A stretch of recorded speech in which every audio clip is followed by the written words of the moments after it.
अमूमन दशहरी के पेड़ हम एक बीघे में 25 से 30 लगाते हैं।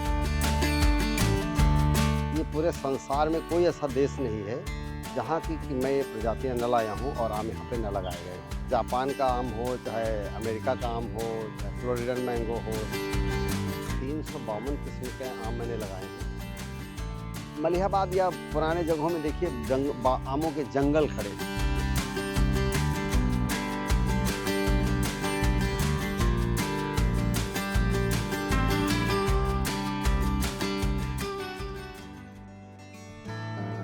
सघन बागवानी के लिए एक मैंने हाई डेंसिटी ऑर्चर्ड की स्थापना की है करीब 15 बरस पहले, और यहाँ पे 352 किस्म के आम मैंने लगाए हैं। इसमें जितने पेड़ हैं लगभग सब अलग अलग वैरायटी के हैं, और ये पूरे संसार में कोई ऐसा देश नहीं है जहाँ की मैं ये प्रजातियाँ न लाया हूँ और आम यहाँ पे न लगाए गए। इनमें से 5 ग्राम या 3 ग्राम मोती दाना से लेकर के और 5 किलो तक के आम हैं। 4 केजी मैंगो भी यहाँ पे है।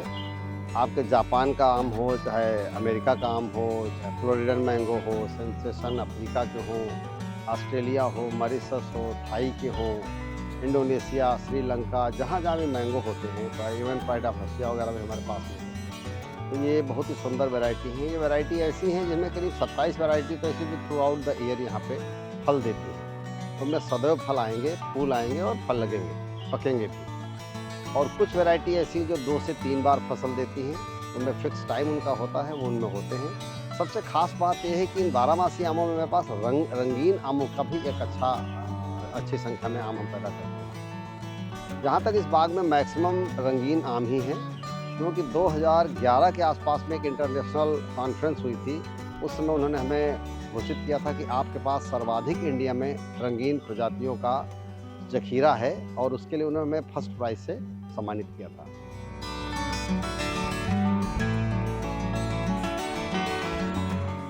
कई साल से ये मैंगो एग्जीबिशन होता है, तो हमारी करीब यहाँ पे 70-80 एकड़ में, लगभग 100 एकड़ में एरिया है, लेकिन 70-80 एकड़ में बगीचे हैं। और उनमें से करीब मैं समझता हूँ कि पिछले 8 वर्षों से लगातार सर्वाधिक प्रजातियों के प्रदर्शन का हमको प्रथम पुरस्कार मिलता आया है।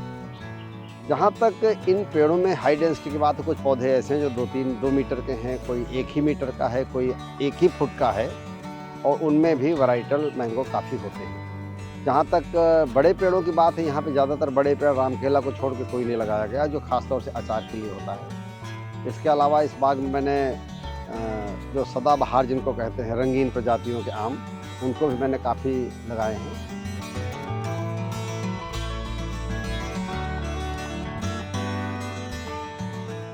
अब वहाँ पे मैं जब सिंगापुर गया तो वहाँ से आना था, वहाँ पे 1000 सिंगापुरी डॉलर का पेनाल्टी थी। वहाँ कोई जो सज़ा नहीं होती थी, तो पेनाल्टी करते थे। अब चूँकि एयर का टाइम हो गया था, हमें लाना था पौधे, तो मैंने पौधे को काट के रख दिया, उसमें ऊपर तने के ऊपर से काटा और रख दिया, और $1000 मैंने अगली जेब में रख दिए।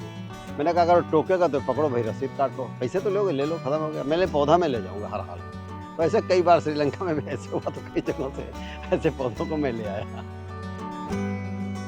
कि अमूमन दशहरी के पेड़ हम एक बीघे में 25 से 30 लगाते हैं। उसी हाई डेंसिटी पे जब हम जाते हैं, तो आप ये मान के चलो कि हम करीब इस 30 से इन पौधों को बढ़ा के 150 ले जाते हैं। तो 5 गुने पौधे हमारे लगे।